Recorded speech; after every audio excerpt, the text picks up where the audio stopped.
안녕하세요. 우리 친구들 만나서 반갑습니다. 여러분의 명랑한 사회쌤 명쌤입니다. 자, 우리 친구들 이번 시간에도요. 계속해서 네 번째 대단원의 이야기 우리 사회의 과제와 문화의 발전 공부할 텐데요. 오늘은 두 번째 중단원의 이야기를 살펴볼 겁니다. 우리 사회의 오늘과 내일이라고 제목이 적혀 있죠. 우리가 살아가고 있는 사회의 오늘 모습을 살펴볼 거예요. 그런데 이러한 오늘날의 모습 중에서도 문제점을 좀 살펴볼 겁니다. 그런 문제점을 정확히 알아야지만 해결할 수 있거든요. 문제가 해결된 내일은 어떨까요? 오늘보다 나은 모습을 갖고 있겠죠? 따라서 오늘의 모습을 살펴보면서 더 나은 내일을 상상하는 이야기를 나누는 거겠구나 라고 생각하면 됩니다. 선생님이 이번 시간에도요. 짤막한 만화를 준비했어요. 만화부터 보고 갑시다. 강이 왜 이렇게 지저분해졌지? 그러게, 작년까지만 해도 깨끗했었는데. 학급 회의를 열어 강을 깨끗하게 하기 위한 방법을 의논하고 구체적인 실천 방안을 세우자. 아, 날씨 좋다. 야, 왜 갑자기 모른 체야? 공동체 문제는 우리에게 영향을 미쳐. 우리가 참여해서 바르게 해결해야지. 오케이, 제가 생각이 짧았습니다. 충성! 자, 우리 친구들 만화 잘 보고 오셨죠? 만화를 들여다봤더니 공동체 문제라는 단어가 나왔어요. 공동체라는 건 혼자 사는 게 아니라 여럿이 함께 모여서 살고 있는 모습을 가리켜요. 우리도 혼자 살고 있는 게 아니잖아요. 여럿이 함께 모여서 살고 있죠? 공동체 생활을 하는 겁니다. 여럿이 함께 모여 살고 있는 공동체에 문제가 생겼어요. 누가 해결해야 될까요? 나. 그리고 너.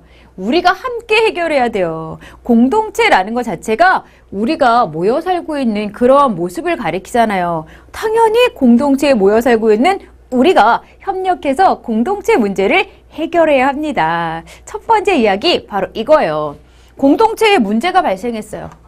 우리가 함께 공동체의 문제를 해결해야 되는데 당연히 민주적으로 해결해야죠. 그 공동체에 모여 살고 있는 사람들이 주인의식을 갖고 열심히 문제 해결에 참여해서 그걸 해결해야 된다라고 생각하면 될 텐데요. 좀 더 구체적으로 이 민주적으로 공동체 문제를 해결한다는 게 어떠한 모습인지 방법을 살펴볼게요. 공동체에 문제가 발생했어요. 문제가 뭐지? 정확히 문제부터 확인해야 됩니다. 그 다음에 이 문제와 관련된 공동체의 사람들이요, 대화를 나눠요. 그리고 양보할 건 양보하고 조금 더 강력하게 주장해야 될 건 주장하는 그런 과정을 쭉 거치면서 타협을 이루어냅니다. 타협이라는 건 생각을 하나로 모으는 걸 가리켜요. 열심히 대화를 나누다 보면은 서로 이해되는 것도 있고, 아, 이게 옳구나 라는 걸 새롭게 깨닫게 되거든요. 그러한 과정을 충분히 거친 후에 생각을 하나로 모으는 타협으로 이렇게 이어지는 겁니다. 이렇게 타협을 보게 되면은 해결 방법을 찾게 되겠죠. 그렇게 해서 해결 방법을 찾으면 절차를 지켜가면서 공동체의 사람들이 함께 실천을 하는 거예요. 이러한 과정과 방법을 거쳐야지 민주적으로 문제가 해결되었다라고 말을 할 수가 있어요. 실제로 이러한 과정으로 공동체 문제를 해결한 사례를 하나 보도록 할게요. 그 사례가 뭐냐면 누리산 계곡물이 오염돼서요. 이 계곡물에 살고 있었던 도롱뇽이 사라졌었어요. 그래서 이 누리산 계곡물과 관련된 이 지역 사람들이 모여서 문제를 해결하기 위해서 노력을 기울입니다. 처음에 이제 문제가 생겼구나 라는 걸 사람들이 알게 되었어요. 그래서 누리산 계곡 주변에 초등학교가 있었는데요. 그 초등학교에 다니는 친구들이 회의를 열었어요. 어떻게 하면 도롱뇽이 돌아올 수 있을까? 방법을 서로 이야기를 나누면서 찾아가고 있습니다. 구체적인 실천 방안을 세우기로 했어요. 그런 실천 방안으로 어떠한 실천 방안을 계획을 했냐면요. 우리 구청장, 구의회 의원들에게 도롱뇽을 우리 지역의 동물로 선정하자고 얘기를 해보자. 우리 지역의 동물이 되면은 그 동물을 잘 보호하기 위해서 더 많은 노력들이 기울여지거든요. 그러한 노력이 기울여지면은 당연히 누리산 계곡도 깨끗해질 거고 다시 도롱뇽이 그 계곡에서 살 수 있을 거야 라고 친구들이 생각을 했던 거죠. 그래가지고 여기 나와 있는 대로 도롱뇽을 정식으로 우리 지역의 동물로 정하기 위하여 청원서라는 걸 초등학교 친구들이 작성을 했어요. 그래서 그 의회에 작성한 청원서를 제출하기도 합니다. 여기 청원서의 내용이 짤막하게 좀 보이고 있는데요. 청원서, 단어가 좀 어렵죠.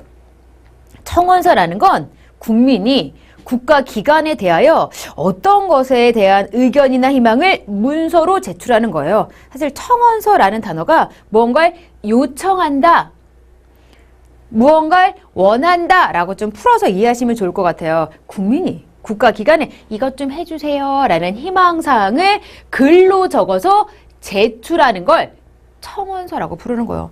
우리 친구들이 지금 이렇게 글로 적어서 그 의회라고 하는 국가기관에 제출했잖아요. 이해됐을까요? 자, 그 다음에 이제 더 많은 사람들이 이러한 의견에 동의하는 그런 여론을 만들기 위해서 캠페인, 서명운동을 열심히 거리에서 벌였어요. 그리고 그 의회에서 열었던 공청회에 참석하기도 했대요. 이때 또 어려운 단어 나왔습니다.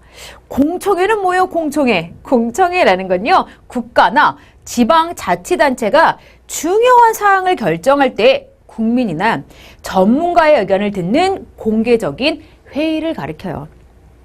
쉽게 말해서 무언가를 하려고 할 때 주민들, 국민들을 모아놓고서 이거는 어떠한 사업입니다. 어떠한 일입니다. 설명을 열심히 해주는 거예요. 설명하면서 모르겠네 싶은 건 참여한 주민들이 질문을 할 수도 있고 그거에 대하여 이제 전문가가 정확히 답변을 해주는 그러한 여러 가지 모습을 간략하게 줄여서 공청회라고 표현하는 겁니다. 이런 식의 공청회에도 참석을 했어요. 그래서 결국에는요, 이 학생들이 요청했던 내용이 통과가 되어서 도롱뇽이 이 지역의 동물로 선정되었고 사람들의 노력으로 다시 계곡이 깨끗해져서요, 도롱뇽이 되돌아왔다라고 합니다. 이거예요, 이거. 이러한 과정으로 공동체 문제를 해결하는 게 민주적인 공동체 문제의 해결이다. 이해가 좀 되었을까요? 자, 그러면 다음으로 넘어갈게요. 공동체 문제 해결 과정에서 정말 중요한 건 참여. 뭐 대화를 나눕니다. 타협을 합니다. 사람들이 참여하지 않으면 대화를 나눌 수가 없어요. 타협이라는 것도 혼자 딱하니 앉아가지고 그래, 이 정도는 내가 잘 생각해본 결과 이게 좋겠어 라고 혼자 생각하고 뭐 결론을 내리는 건 의미가 없잖아요. 공동체에 살아가고 있는 여러 사람이 참여하는 게 공동체 문제 해결에 있어서 가장 중요해요 라고 말할 수 있을 텐데요. 실제로 대한민국, 한 사람이 살고 있는 나라가 아니라 여럿이 모여 살죠. 공동체입니다. 이 대한민국에 살아가고 있는 국민들이 노력한 결과 보다 민주적인 국가로 변화되었어요. 실제 그 과정 설명드릴게요. 맨 처음에 법이 만들어졌어요. 최고법을 헌법이라고 조금 어렵게 부르거든요. 최고법인 헌법이 만들어져요. 이렇게 만들어진 헌법에는 어떤 내용이 적혀 있었냐면요. 대한민국은 민주공화국이다. 민주국가라고 딱 적혀져 있었어요. 그걸 바탕으로 해서 대한민국 민주국가 정부가 세워졌어요. 근데 법에는 분명히 민주국가야 라고 적혀져 있었지만 처음에 들어섰던 대한민국 정부와 관련된 정치가들이 독재 정치, 법을 어겨가면서도 오랫동안 정권을 쥐는 그런 모습을 보였었어요. 그건 민주국가가 아닌 거거든요. 문제가 생긴 거죠. 누가 그 문제를 해결해야 돼? 대한민국 국민이, 이 공동체에 살아가고 있는 우리가. 그래서 실제로요, 1960년 첫 번째 오랫동안 독재 정치를 했던 정부를 무너뜨리기 위해서 국민이 일어섰어요. 결과적으로 그 장기적으로 독재 정치를 했던 정부는 무너집니다. 진짜 중요한 사건이죠. 그 사건을 4.19 혁명이라고 불러요. 4.19 혁명 궁금하죠? 자세한 내용은요, 역사 시간에 따로 또 공부를 해요. 우리 친구들이 한국사 따로 공부할 예정이니까요. 조금만 기다리세요. 지금은 첫 번째로 오랜 기간 독재 정치를 했던 정부를 국민이 나서서 무너뜨린 민주화 운동이 4.19 혁명이라고 불려지는구나 정도만 아시면 돼요. 그리고 시간이 또 흘렀어요. 20년의 시간이 흘렀어요. 1980년도에 군인 출신의 사람들이 정권을 잡고서 또 독재 정치를 막 하려고 그랬어요. 이제 막 독재 정치를 하려고 정권을 딱 잡았거든요. 그러다 국민들이 이건 아니라고 생각해서요. 광주를 중심으로 해서 그때 새롭게 등장했던 군사 정권에 반대하는 민주화 운동을 벌였습니다. 그 사건을 5.18 민주화 운동이라고 불러요. 그리고 시간이 또 흘렀어요. 87년도가 됩니다. 1987년 6월에 이때 대통령을 어떻게 뽑고 있었냐면요. 원래 이 나라 주인은 국민이 대통령 뽑아야 되는 거죠. 근데 여러분, 이 사건이 일어나기 전까지 대통령을요. 직접 선거로 뽑지 않았어요. 그 사이 독재 정치를 오래 했던 분이 헌법을 바꿔서 대통령은 이제 소규모 선거인단이 따로 모여서 그 사람들에 의해서 뽑는다. 법을 바꿔놨어. 그러한 법이 새로 생기면서요. 한참 동안 국민이 대통령을 직접 뽑지 못했어요. 그건 민주국가의 모습이 아니죠. 엄청 큰 공동체 문제였어. 그거를 해결하기 위해서 1987년 6월 달에 대규모로 우리나라 국민들이 민주화 운동을 벌려요. 성공합니다. 성공해서 6월 민주항쟁의 결과 대통령을 다시 국민이 직접 선거로 뽑는 제도가 만들어져요. 바로 이러한 과정을 거치면서 지방들이요.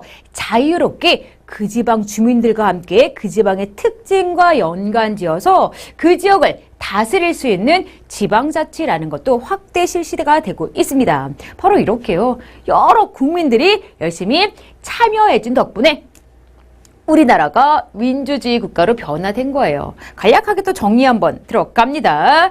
우리 국민들은 공동체 문제를 해결하는 과정에서 적극적으로 참여했어요. 참여했잖아요.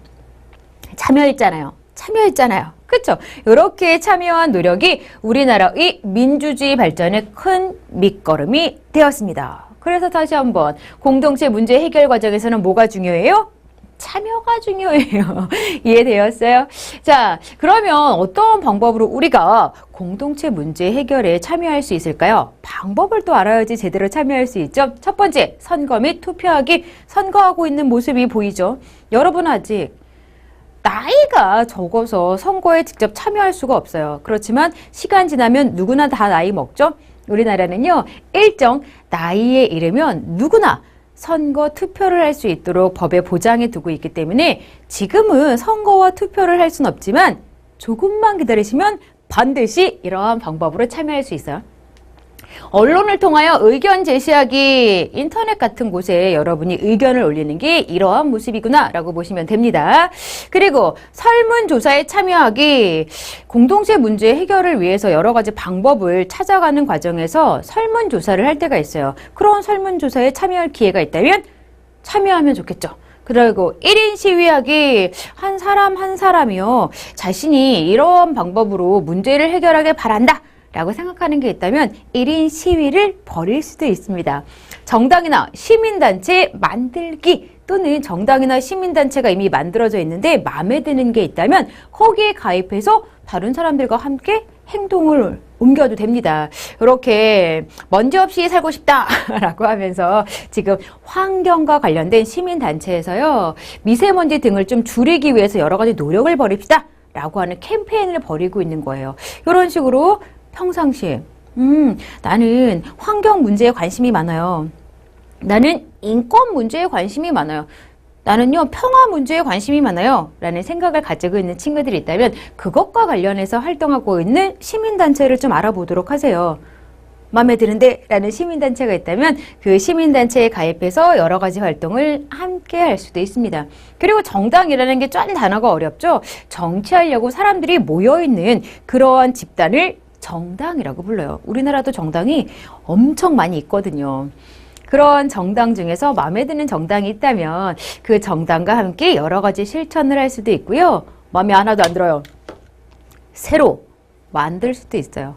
아직 초등학생 친구들이 직접 정당을 만들긴 힘들겠지만 내가 어른이 되어서 나중에 좀 생각이 같은 사람들이 있다면 그 사람들과 함께 새로운 정당을 만들 수도 있다라고 생각해 주시면 됩니다.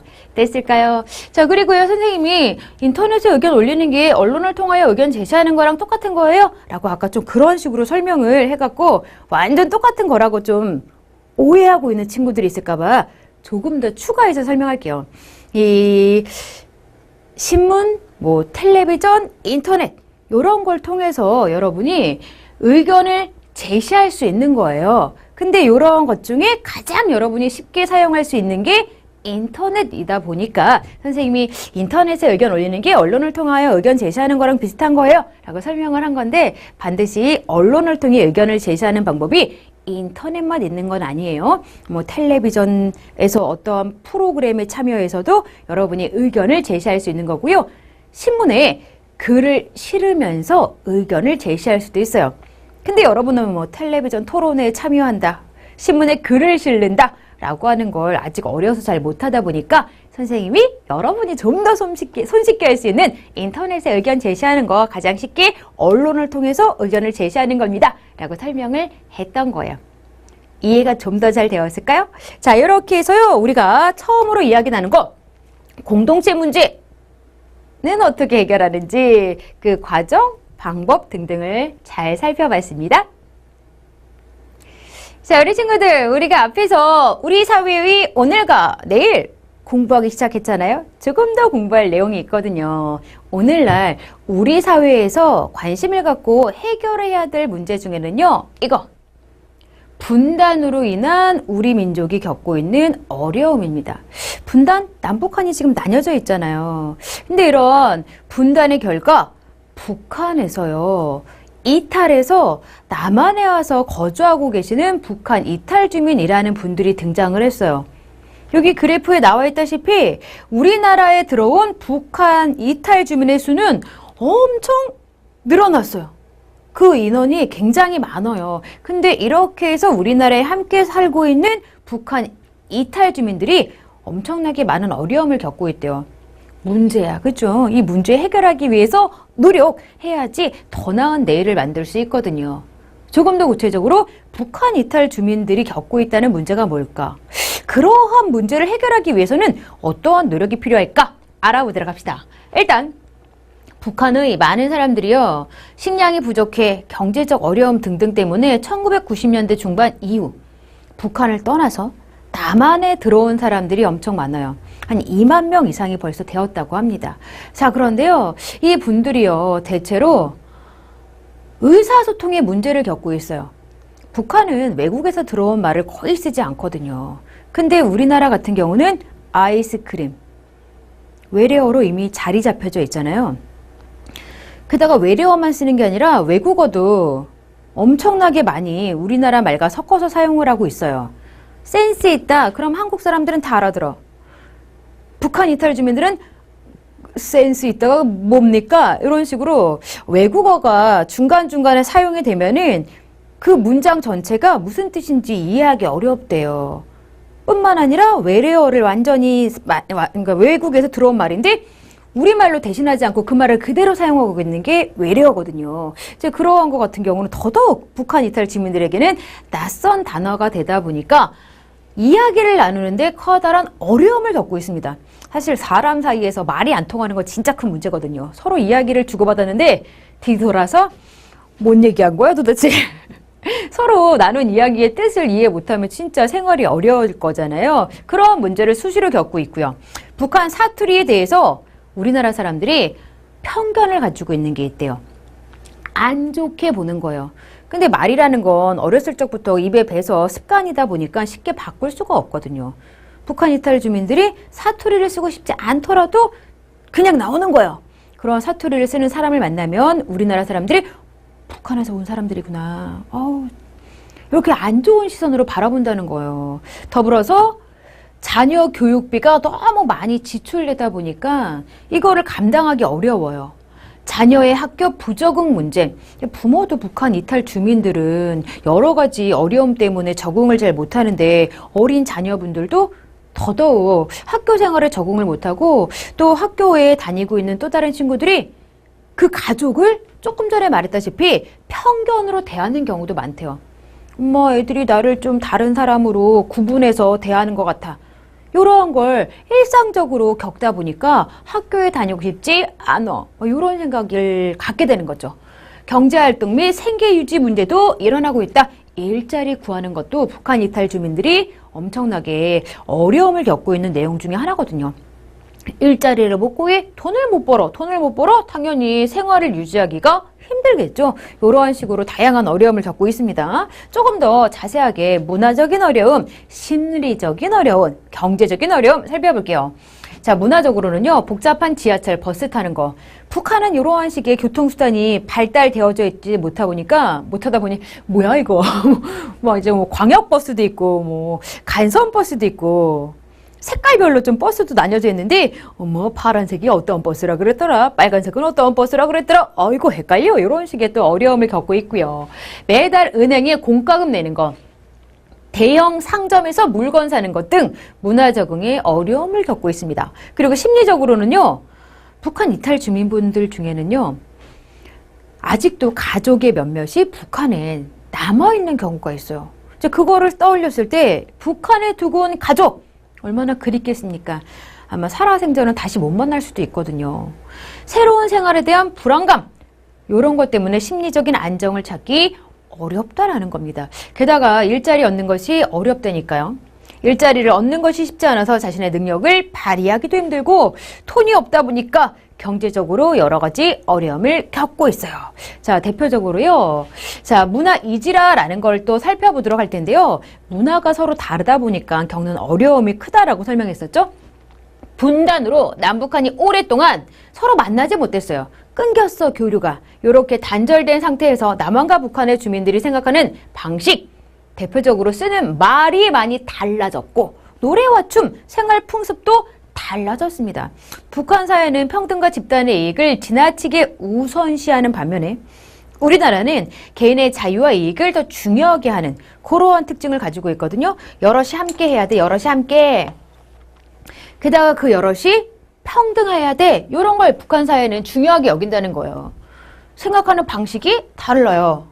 우리나라 같은 경우는 여럿이 함께하는 것도 좋지만 개인의 자유 이런 걸 또 중요하게 여기고 있고 그 자유에 따라서 개개인이 노력한 만큼 이익을 가져가는 게 나쁘다라고 생각하지 않는 거죠.